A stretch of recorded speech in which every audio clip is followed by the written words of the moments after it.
2017's Resident Evil 7 was one of the greatest gaming comeback stories of all time. After the series lost its way over the years with unwindly blockbuster aspirations, Capcom's horror team wiped the slate clean and scaled everything down to a creepier, tighter, personality-driven scope. The resulting 2017 game is still a series highlight, which is likely why Capcom hasn't yet let go just yet its direct sequel. And as I stated last time on my last video, which you should go watch it because I've said a lot about the Resident Evil universe as a franchise, and I also ranked all the RE games, so if that interests you, go give that video a watch. And in that video, I also said that I won't be ranking The Village just yet because I was still replaying it at the time and it has a lot to offer, to be honest. So consider this video my part 2 of me talking about the RE universe. So, you guys good? Alright, let's do this. Yeah, baby, yeah! RE Village earns a serious direct sequel stripes. The same protagonist returns to contend with zombies, monsters, and creeping dreads. His tribulation are once again framed within a first-person perspective, and they're once again controlled by a certain set of moves and weapon types. Sequels like this sometimes turn out really well. I mean, if it ain't broke, don't fix it. Enemy. Boom, bam, bop, pow. You know the rest, but that's often because the game maker in the question uses lessons learned from the prior game to make something bigger, badder, and crazier. Do me a favor. Try to stay under the radar. Blow that piece of junk out of the sky! Or executes concepts that couldn't fit into the first attempt. RE Village is not that sequel. The more I think about its elements, the more I'm left wondering what got cut out, changed, or compressed to get this game out of the door. Because it kind of fails to surpass the Resident Evil 7 scope. But that doesn't mean the game is shit or anything. I still think RE Village is a solid experience, and at its best, it doubles down on its RE7's front row seat to horror. Twisted in terms of giddy, silly, horror, violent entertainment, think of like the 80s cheesy and not the early 2000s torture porn, if you know what I mean. But as both a video game and an interactive horror film, RE Village is best served by lower expectations. The newest game's titular village certainly resembles the downtrodden Spanish villa from 2005 Resident Evil 4. Various homes and shacks appear in countryside, this time snowier and more mountainous, connected by fields of tall grass, ancient architects, creepy gothic stuffs, and rubbles left behind by town's once thriving population. Ungreased metal doors squeaking, spooky sounds lingering in the breeze, monsters and zombies snarling in various hard to discern directions. The RE7's influence is most evident with its first-person traversal and combat, more on those in a bit, but its additional seep in during an early plot sequence where various villains argue about the fate of the protagonist, Ethan Winters. Like RE7, this is a family affair with the matriarch named Miranda apparently calling all the shots. Unlike RE7, this sequence hints at a larger gameplay scope. 5 significant villains in all with each of their own layers full of monsters, puzzles, and frights. RE7 revolved around a single Louisiana bayou estate with a smaller splinter location, and it felt like a callback to the original series' intricate mansions. Puzzles and new items forced a significant amount of retraversal through various floors, hallways, and basements, and heaped on the sense of terror about what might come next should you return somewhere you've been before. This review's first spat of bad news comes from how Capcom fails to execute on this plot point and broadening the RE Village scope. Sure enough, the game's central village connects players to a network of layers, unlocking one at a time for Ethan to explore in a journey to save his daughter, but those layers just felt so terribly uneven. RE Village's best layer is its first one, controlled by the finest, charismatic Countess Alciana Dimitrescu and her 3 vampire daughters. Man blood.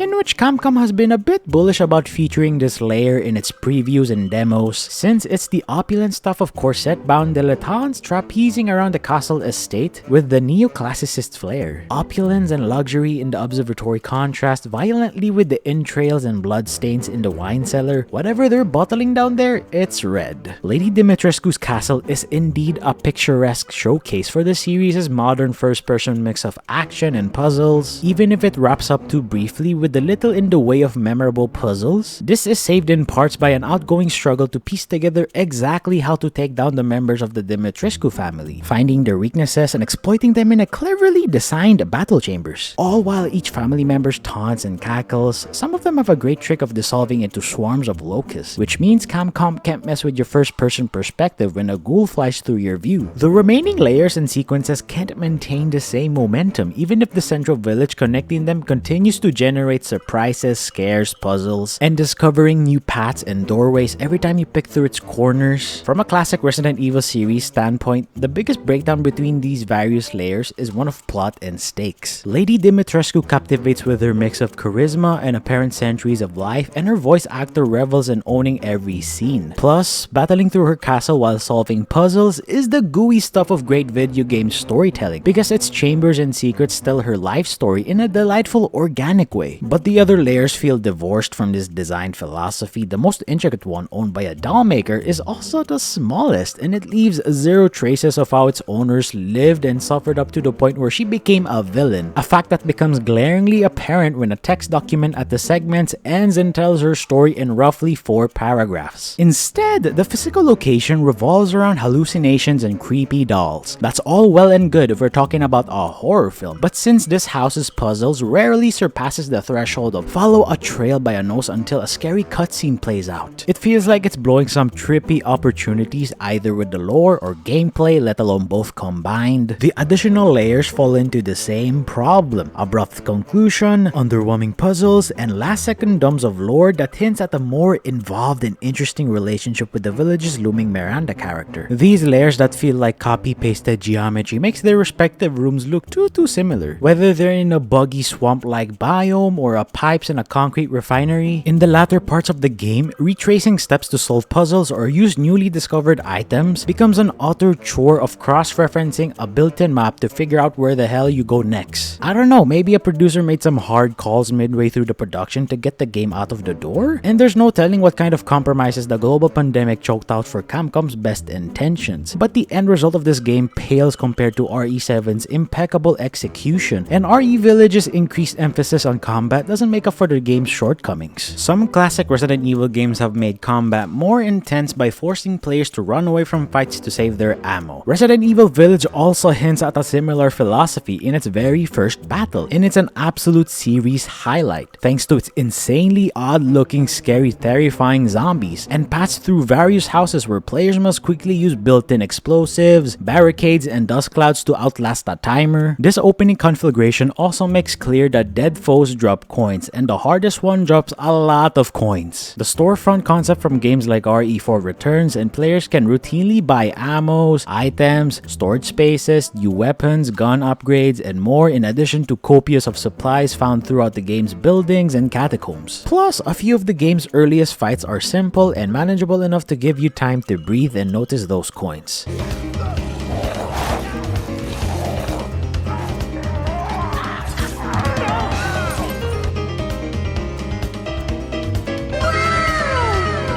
Bills and bills. Sometimes it just needs a little release.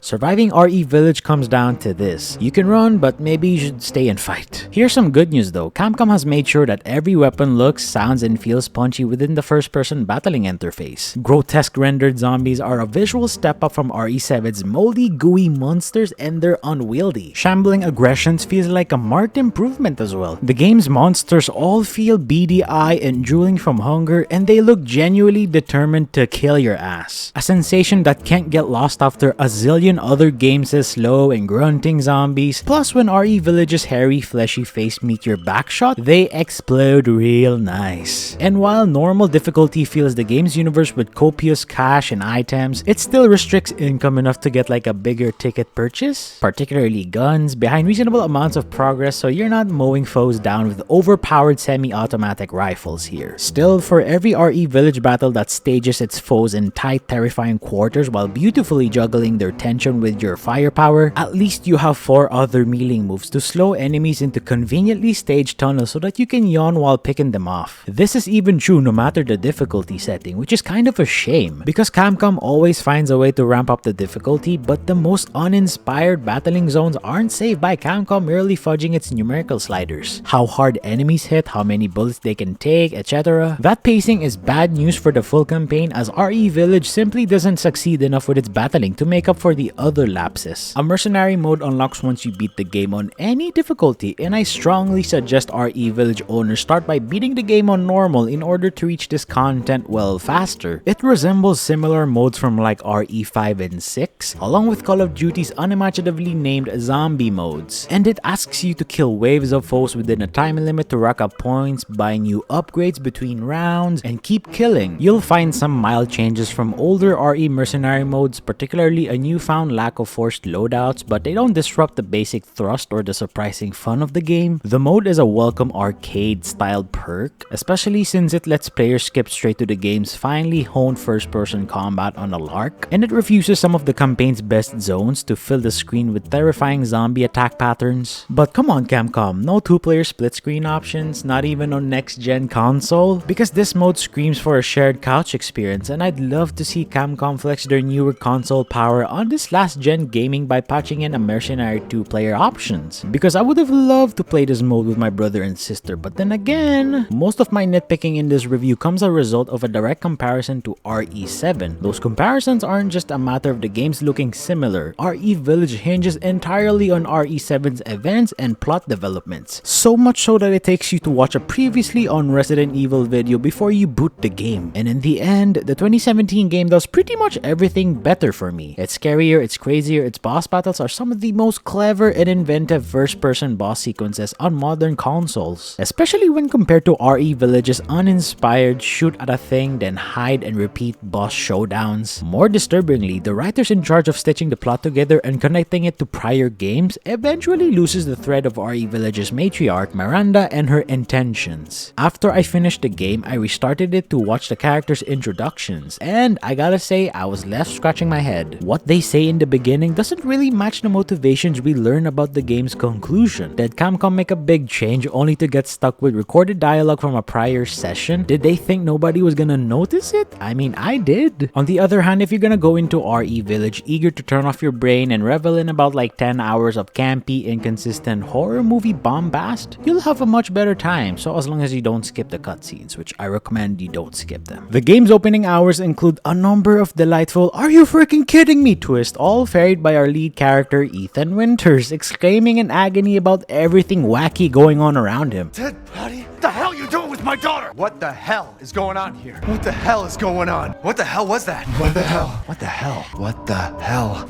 Why is everyone dying on me? Why the fuck is this happening again?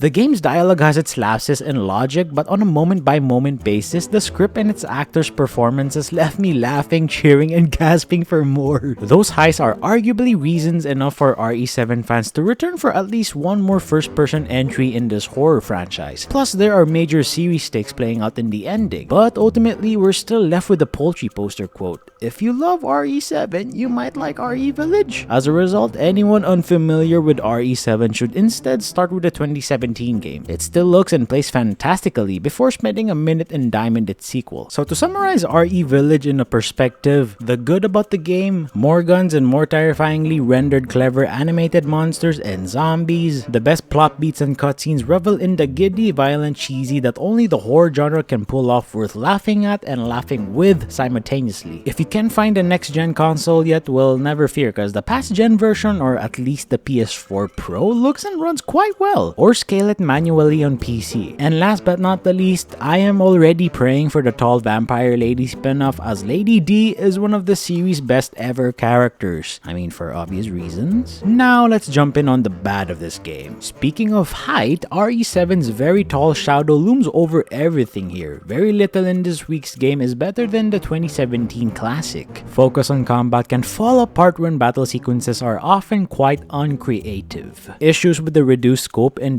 disjointed plot implies that this game faced a brutal cut-filled path to its completion. RE7 scaled perfectly to PSVR, but Capcom has elected not to offer the same options this time around for, I don't know, some reason. And last but not the least, and in my opinion, this is the most important one for me. It's just my opinion, so take it with a grain of salt. Lady Dimitrescu appears a lot less than the trailers might lead you to believe.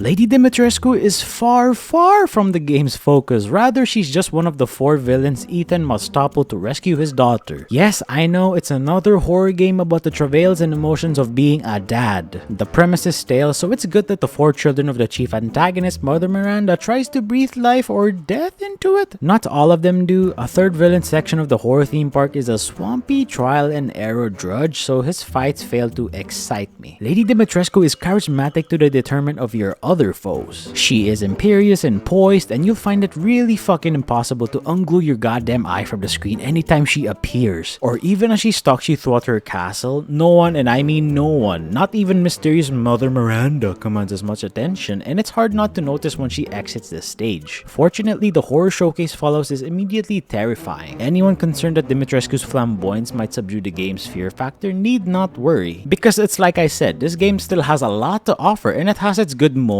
but there are moments where I was just kind of disappointed, but not to the point where I would destroy and bury this game to the ground. But I just don't think it's as good as the 2017 game, which is just my opinion and we can have our own preferences. But what about you guys? Do you guys think RE Village holds up even better than the 2017 game? I would love to know. So I'm gonna end my video right here. Thanks for sticking by, and I'll see you soon on the next video, and I love you all.